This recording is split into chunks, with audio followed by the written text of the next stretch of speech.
Okay, today's masterclass in drama is called The Masculine Voice.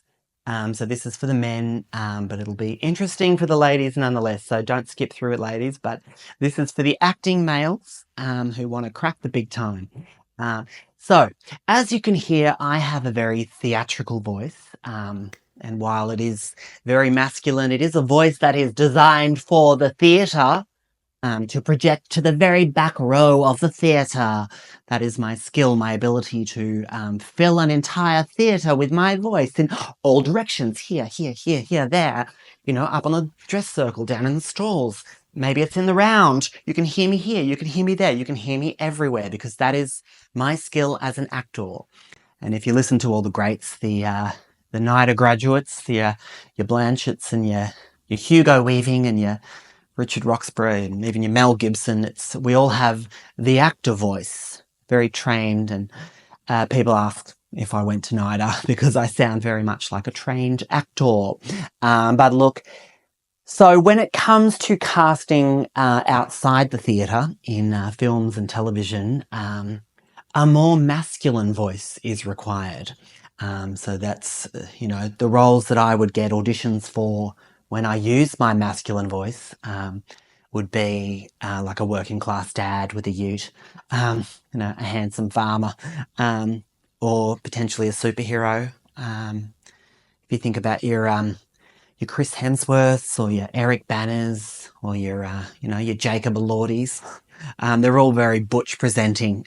So look, and the way they do it is through a vocal technique that I am about to teach you guys, and I teach my boys here, my students who I think could be a little more masculine, in order to get those great leading man roles. You've got to be butch, guys.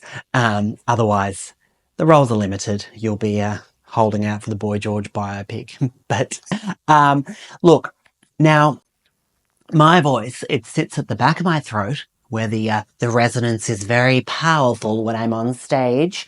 But if you move that from the back of your throat to the front of your mouth with the same kind of power, you start to get more butch. How's it going, guys? That's the front of the mouth.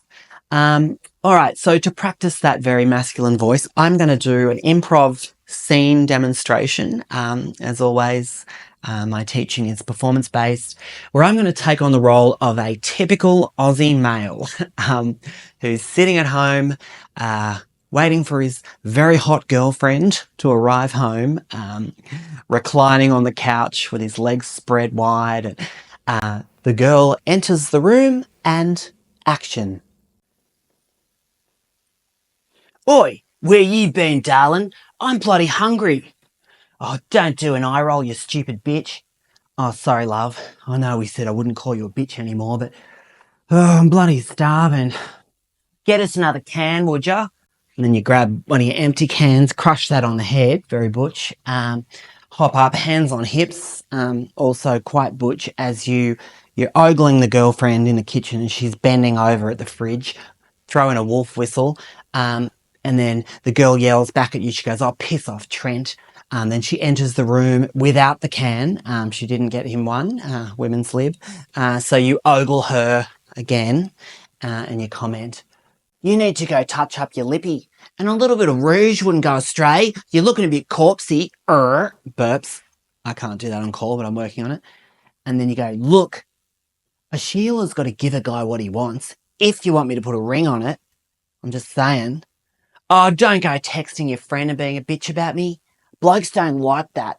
Just come over here, babe. Pop your big booty on the couch and Netflix and chill with me, all right? If you get my drift." And then the girl comes over. She decides to join you on the couch. So just keep that chest out. Remember, strong shoulders all the time, very butch. Pop yourself on the couch, spread those legs very wide, and you look her directly in the eye, and you go, "Now help a parched bloke out and get us another beer, because I'm thirstier than a dead dingo's donger." And the girl ignores you, so you get angry at and you go, "You might want to keep your bloke happy, or I might stray to the brothel. Okay, I got urges. I'll get the boys together, we'll get a maxi taxi direct to the brothel. All hell's going to break loose. Is that what you want?" And then the girl ignores you, so you get up, do a big manly stretch, and You say, I'm going to go, get up, go to the toilet and siphon the python.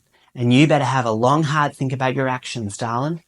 You get up and you walk out to go to the toilet, and as you are about to exit the room, you turn for your final line. Boy, bitch, you ever thought about getting tit surgery? It could go up a knocker size.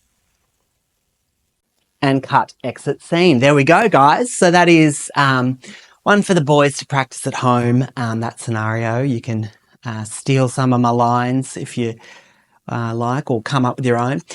Some of my students would recognise that character. I do a method version of that where I become that butch guy for a week as a teacher. So some of my students listening would have experienced that character. It's a very rough week for them, but that's acting. It's bloody hard for everyone. So, look, we'll do a class for the ladies on how to be more feminine. I know some of my listeners struggle with that, so I got you, girls. Okay.